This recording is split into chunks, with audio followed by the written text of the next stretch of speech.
In a recent press conference, Prime Minister Anthony Albanese faced questions regarding his government's controversial new migration reforms, which were rushed through Parliament overnight. The reforms have sparked significant debate, drawing criticism from human rights advocates, legal experts, and multicultural communities. And my government has always been focused on making Australians' lives better. We know that we have more work to do on cost of living, but we're making progress. We understand the pressure that people are under as a result of the global inflation surge, but the action that my government has taken, led by these two fine economic ministers here with me this morning, is making a positive difference. We started the year by delivering a tax cut for every single Australian taxpayer, and we're ending it by delivering more help for households. The number one priority of my government is to continue providing support. My message is we have your back.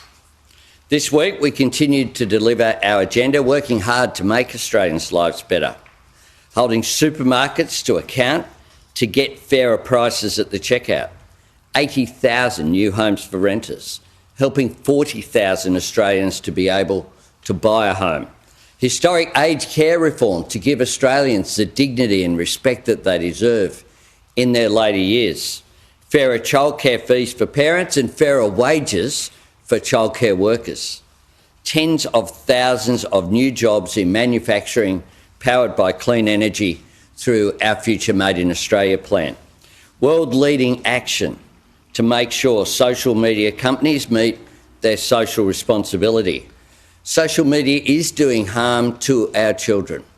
And today, as a direct result of our legislation passed through the Parliament yesterday, through the Senate and confirmed in the House today, parents can have a different discussion with their young ones, a different discussion that will result in better outcomes and less harm for young Australians.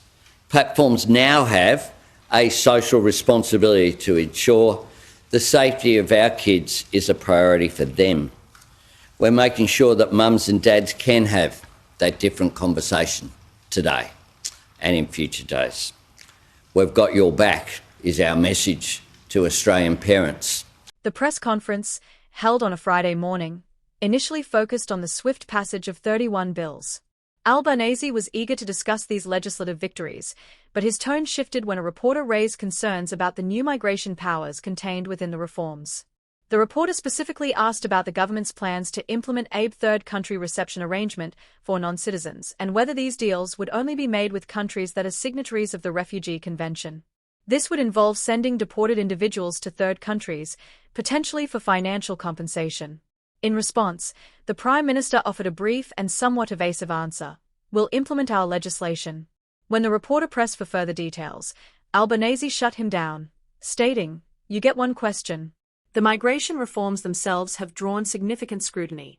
Among other things, the laws grant the government the power to deport non-citizens to third countries in exchange for financial compensation.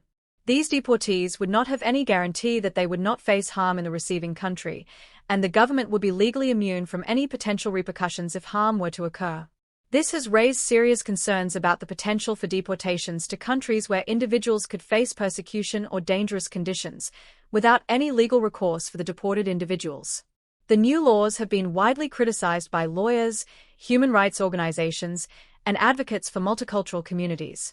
These groups argue that the legislation undermines fundamental rights and exposes vulnerable individuals to further harm. Despite this, the government has defended the reforms as necessary for maintaining a robust migration system. During the press conference, another reporter asked Albanese about claims that his government had abandoned multicultural communities in favor of tougher migration policies. The Prime Minister rejected these accusations, asserting, "We support our multicultural communities each and every day." He emphasized that his government is committed to fostering an inclusive Australia but also believes in the importance of a secure and unmanipulated migration system. The migration reforms are part of a broader package of legislative changes that the government argues are essential for national security and ensuring the integrity of Australia's immigration system. However, the controversial nature of the new laws continues to generate significant debate, with critics questioning the long-term impact on Australia's reputation as a fair and humane country.